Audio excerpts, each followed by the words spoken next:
ہمارا سفر ایک بار پھر شروع ہو گیا۔ ہمارا خیال تھا کہ گھاٹی پہاڑی تک چلی گئی ہے، لیکن جب ہم گھاٹی کے اختتام تک پہنچے تو معلوم ہوا کہ پہاڑی تک پہنچنے کے لیے ہمیں باہر نکل کر خاصا فاصلہ طے کرنا پڑے گا۔ ظاہر نے مایوسی سے کہا، یہ تو کوئی بات نہ ہوئی، ہمیں باہر نکلنا پڑے گا اور باہر یقیناً خطرہ ہوگا۔ میں نے کہا، اندھیرا پھیلنے میں دیر ہی کتنی رہ گئی ہے ظاہر، ہم آرام کریں گے اور پھر رات کے اندھیرے میں آگے بڑھیں گے۔ ہم دونوں نے ناشتے کا بچا ہوا کھانا کھایا، پانی پیا اور آرام کرنے لیٹ گئے۔ لیٹے کیا سو گئے، اس لیے کہ بظاہر کوئی خطرہ نظر نہیں آ رہا تھا۔ میری آنکھ کھلی تو اندھیرا پھیل چکا تھا، وقت کا اندازہ کرنا مشکل تھا، لہٰذا میں نے فوراً ہی ظاہر کو بیدار کیا اور ہم اندھیری رات میں گھاٹی سے نکل کر پہاڑی کی طرف چل پڑے۔ گزشتہ چڑھائیوں کو مد نظر رکھتے ہوئے پہاڑی پر چڑھنا ہمارے لیے بہت آسان ثابت ہوا۔ 2 گھنٹے سے بھی کم عرصے میں ہم پہاڑی کی چوٹی پر لیٹے دوسری طرف دیکھنے کی کوشش کر رہے تھے۔ اس دوران ہم نے دشمن کی اپنے نزدیک موجودگی کے کوئی آثار نہیں محسوس کیے تھے، لیکن اس کے باوجود ہمیں علم تھا کہ دشمن کہیں نہ کہیں موجود ضرور ہے۔ ظاہر نے کہا، رات گزارنے کے لیے یہ جگہ خاصی محفوظ اور مناسب معلوم ہو رہی ہے۔ میں نے کہا، ضرور ہوگی، لیکن ہم مزید سفر کریں گے۔ ہر ممکن تیز رفتاری کا مظاہرہ کرتے ہوئے ہم زیادہ سے زیادہ سفر کرنے کی کوشش کریں گے۔ میرا اندازہ ہے کہ اب ہم پہاڑی سلسلے سے نکل آئے ہیں، اگر اس موقع پر ہمت ہار گئے تو ساری محنت رائے گاں بھی ہو سکتی ہے۔ ظاہر نے جھینپے ہوئے لہجے میں کہا، میں ہمت نہیں ہارا جناب، اور ہم پھر چل پڑے۔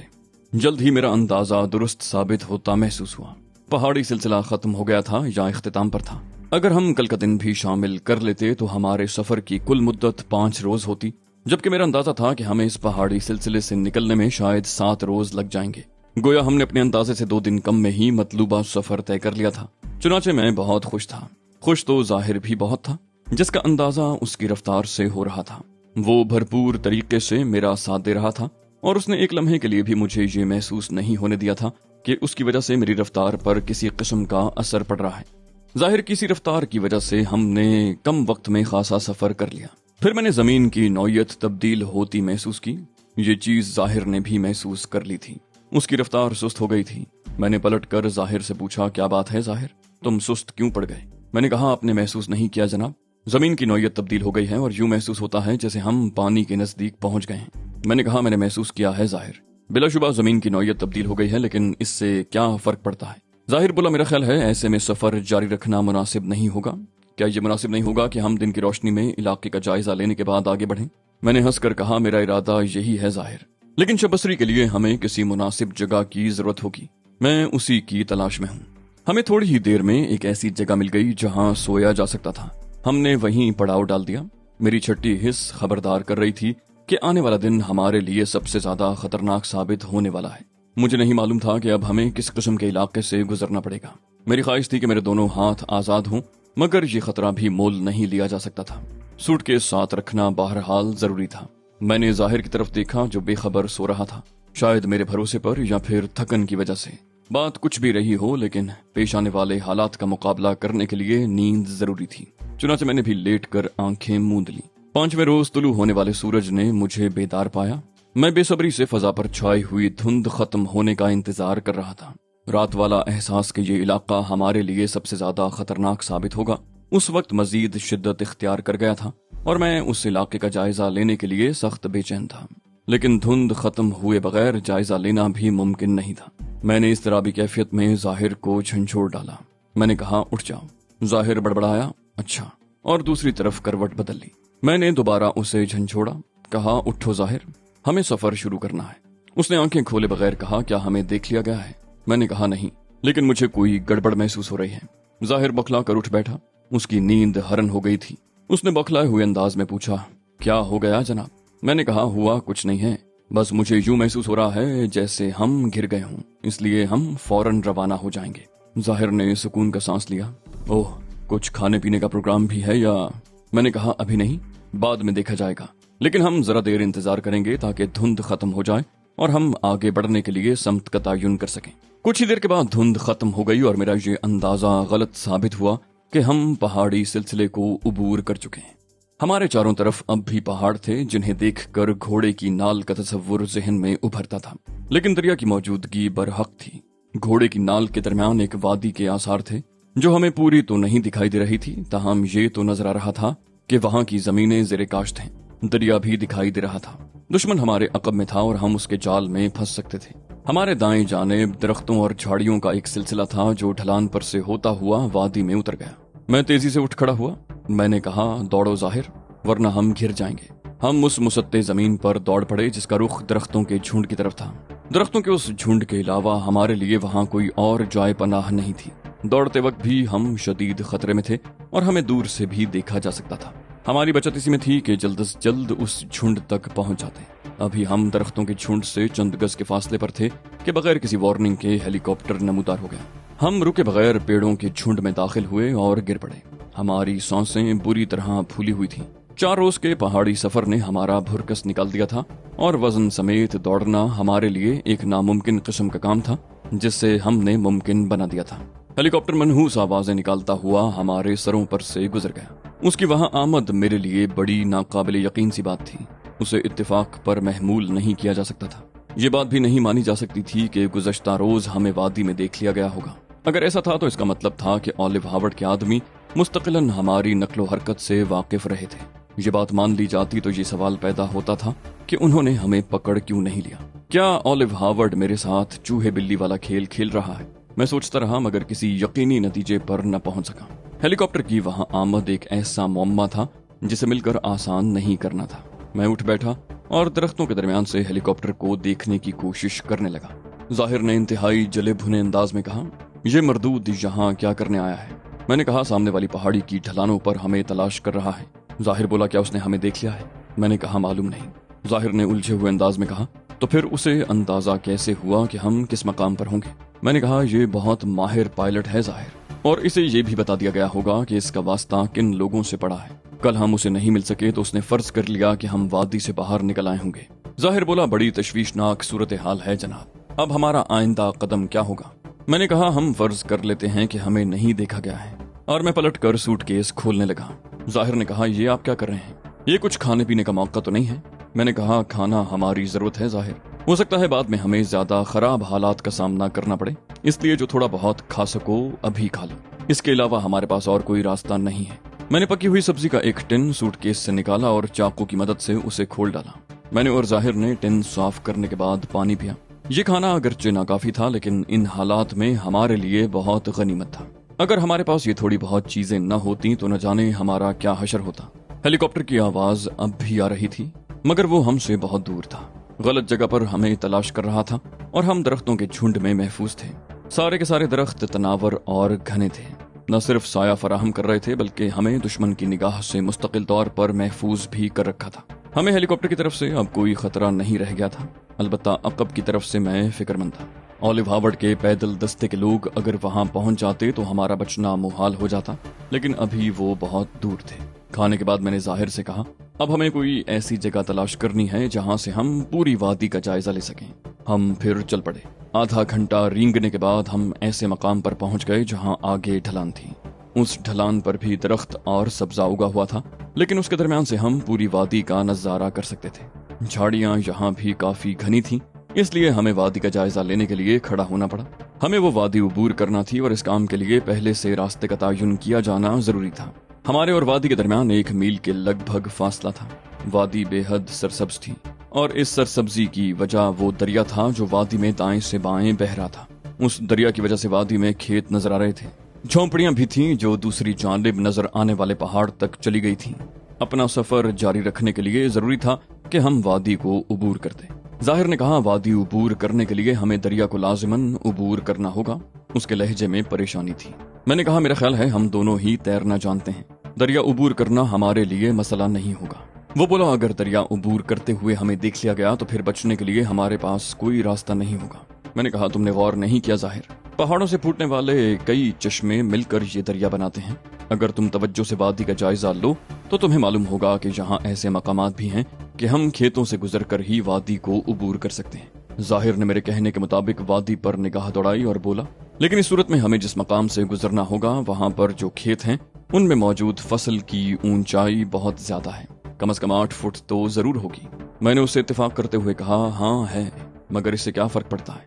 वो बोला, हमें कुछ अंदाजा नहीं है कि ये किस चीज की फसल है, जबकि हमें इस बात का इल्म होना जरूरी है।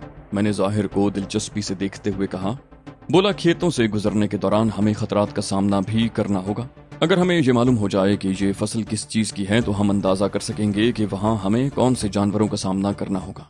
हम उसके लिए पहले से तैयार होंगे और पहले से तैयार होने की वजह से बेहतर तौर पर खतरे का मुकाबला कर सकेंगे।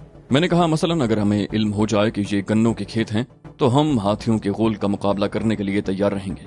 जाहिर ने बुरा माने बगैर कहा, जी हाँ बिल्कुल, अगर ये वाकई गन्ने के खेत हैं तो यहाँ हाथी भी होंगे। मैंने कहा मेरे भाई, हाथियों के गोल की फिक्र करने की बजाय भेड़ियों के उस झुंड से बचने की तदबीर सोचो जो हर गुजरते हुए लम्हे के साथ हमारे अकब में हमसे करीब तर होते जा रहे हैं। जाहिर ने बड़ी बेसाख्तगी से कहा, वही तो कर रहे हैं, महफूज तरीके से आगे बढ़कर ही हम उनसे बच सकेंगे। मैंने कहा दुश्मन हमारे अकब में है, ऊपर हेलीकॉप्टर है और सामने जो वादी नजर आ रही है वहाँ भी हमारे दुश्मनों ने जगह बना रखी होगी। अगर हम यहाँ बैठे सोच विचार करते रहे तो लाजिमन मारे जाएंगे। हमारी बचत की अगर कोई सूरत है तो सिर्फ और सिर्फ आगे बढ़ने में। रहा खतरात का सवाल तो वो हर तरफ मौजूद है। कोई नागहानी खतरा तो हमें कहीं भी दरपेश आ सकता है, इसके लिए किसी किस्म की तखसीस नहीं की जा सकती। लिहाजा मजीद गौर व फिक्र करने की बजाय आगे बढ़ो, हमारी बका का यही एक रास्ता है। जाहिर बोला, ताकत और अफरादी कुव्वत दोनों एतबार से दुश्मन हमसे बहुत बरतर है। एक बार हमें देख लिया गया तो हम फिर नहीं बच सकेंगे। उनको तो हेलीकॉप्टर की मदद भी हासिल है, हमारे पास क्या रखा है। मैंने कहा ये किस्मत के खेल हैं जाहिर, कुदरत साथ दे तो बहुत कुछ हो सकता है। गुज़श्ता 4 रोज के दौरान उन्हें जुल देते हुए इतना तवील सफर तय कर लेना बजाय खुद एक हैरान कुन बात है। मुमकिन है हम इस वादी से भी साफ गुजर जाएं। जाहिर बोला, ये बड़ी नामुमकिन सी बात है जनाब कि हम किसी की नजरों में आए बगैर वादी से गुजर जाएं। मैंने कहा ये मत भूलो कि इस वादी के तमाम बाशिंदों का ताल्लुक ऑलिव हार्वर्ड से नहीं हो सकता। लिहाजा अगर किसी ने हमें देख भी लिया तो मुमकिन है वो ऑलिव हार्वर्ड का आदमी न हो। अगर ऐसा हुआ तो हमें कोई खतरा नहीं होगा। जाहिर बोला, मकामी बाशिंदे तो शायद हमें अहमियत न दे, लेकिन अगर हम ऑलिव हार्वर्ड के किसी आदमी की नजर में आ गए तो। मैंने खूंखार लहजे में कहा, अगर ऐसा वक्त आ ही गया तो हम आखिरी गोली तक मुकाबला करेंगे। जाहिर मुतमईन अंदाज में बोला, ठीक है जनाब, मैं सबसे ज्यादा इस बात से खौफजदा हूँ कि कहीं हम जिंदा उनके हाथ न लग जाएं। मैंने कहा, मुझे खुशी है कि तुम मुतमईन हो गए। अब ये समझ लो कि वादी में दाखिल होने के बाद हमें रुके बगैर सफर करना होगा।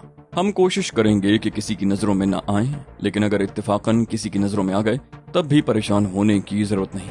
उसे नजरअंदाज करके आगे बढ़ते रहेंगे यूं जैसे हमने उसे देखा ही ना हो। जाहिर बोला, ये ठीक है जनाब, इस तरह हम खासे महफूज रहेंगे। मुमकिन है देखने वाला हमें कोई सयाह समझे। जाहिर की इस बात पर मुझे हंसी आ गई।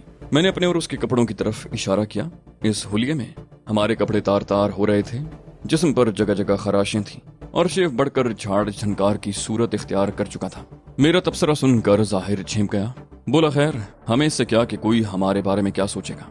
मैंने कहा, आओ अब निकल लेते हैं, और हम एक मुनासिब रास्ता मुंतखब करके वादी की तरफ उतरने लगे। जैसे जैसे हम नीचे उतर रहे थे हमारा दिखाव कम होता जा रहा था। बुलंदोबाला दरख्त और वादी के खेत हमारे दूर तक देखने की राह में मज़ाहिम हो रहे थे, लेकिन उसके साथ साथ ये आसानी थी कि अब हमें तलाश कर लिए जाने के इम्कानात कम हो गए थे। रास्ते में हमें चंद लोग नजर आए, मगर उनमें से किसी ने भी हम पर खुसूसी तवज्जो न दी थी। ये बात मेरे लिए हैरत अंगेज थी, मगर मेरे पास इस बात का कोई जवाब नहीं था। कुछ और आगे बढ़े तो हमें चौबी बाड़ नजर आई।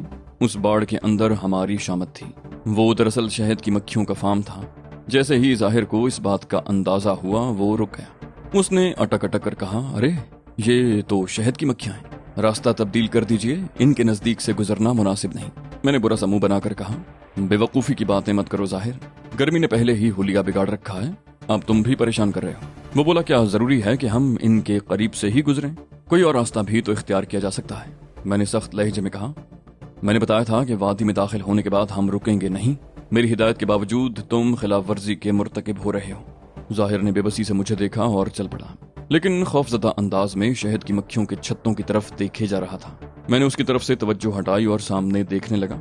बाईं जानिब एक खेत था जो तकरीबन 150 गज के फासले तक था और आगे जाकर झाड़ियों के एक सिलसिले पर खत्म हो गया था। थोड़े ही फासले पर एक घना जंगल भी नजर आ रहा था, जिसे देखकर तबीयत खुश हो गई, लेकिन ये महफूज होने का वक्त नहीं था।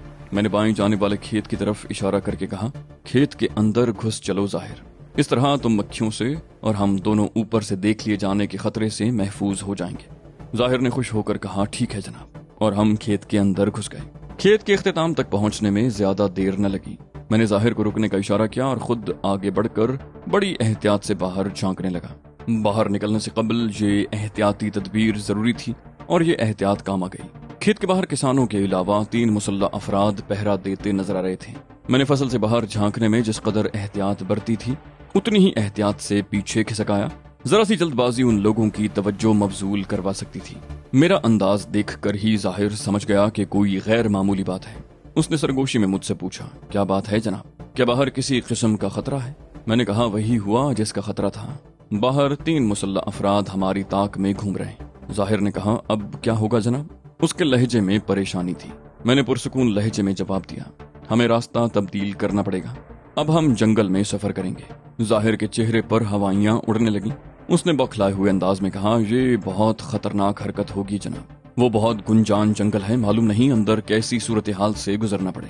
ظاہر ٹھیک کہہ رہا تھا، وہ جنگل واقعی بہت گنجان تھا، درختوں کے درمیان فاصلہ نہ ہونے کے برابر تھا، لیکن اس کے اندر گھسنے کے بعد ہم پوری طرح محفوظ ہو جاتے۔ میں نے کہا ظاہر مجبوری ہے، ہمیں یہی کرنا پڑے گا۔ ظاہر نے بائیں جانب نگاہ دوڑائی، بولا کیا ہمارے پاس اتنا وقت نہیں ہے کہ ہم اس طرف نکل جائیں؟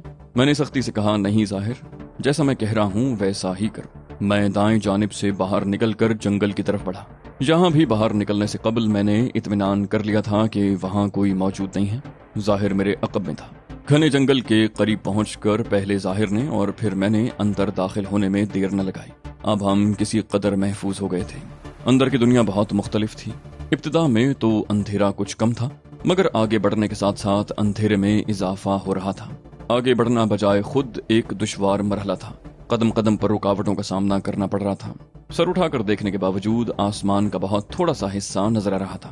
ہم زیادہ آگے نہیں جا پائے تھے کہ میں نے باتوں کی آوازیں سنی۔ ظاہر سے رکنے کا کہہ کر میں بھی رک گیا۔ جن لوگوں کی باتیں کرنے کی آوازیں آ رہی تھیں وہ مقامی کاشتکار بھی ہو سکتے تھے اور اولیو ہارورڈ کے آدمی بھی۔ آوازیں اسی جانب سے آ رہی تھیں جہاں سے ہم جنگل کے اندر داخل ہوئے تھے۔ اگر ہم ان کی گفتگو سننے میں کامیاب ہو جاتے تو شاید ہمیں اندازہ ہو جاتا کہ وہ کون ہیں، اس لیے میں ہمتن گوش تھا، لیکن قسمت میں کچھ اور ہی لکھا تھا۔ عین اسی وقت جبکہ ان لوگوں کی باتوں کے الفاظ سمجھ میں آنا شروع ہوئے تھے، ظاہر بری طرح چیخ پڑا۔ معلوم نہیں اس پر کیا افتاد پڑی تھی، اس کے اس طرح چیخنے پر میں بھی اچھل پڑا، لیکن اگلے ہی لمحے مجھے خود کو زمین پر گرا دینا پڑا، اس لیے کہ ظاہر کی چیخ کے فوراً بعد ایک فائر ہوا تھا۔ ایک فائر تو غالباً اضطراری طور پر کیا گیا تھا، اس لیے کہ وہ گولی ہماری طرف نہیں آئی تھی، لیکن اس کے بعد طویل برسٹ مارا گیا۔ اس بار سمت کا تعین کرنے کے بعد فائرنگ کی گئی تھی۔ متعدد گولیاں ہمارے اوپر سے بھی گزریں اور اس کے بعد تو قیامت ہی آ گئی۔ لگاتار فائرنگ شروع ہو گئی۔ ایسا معلوم ہوتا تھا کہ وہ لوگ سارا میگزین پھونک دینے پر تل گئے ہیں۔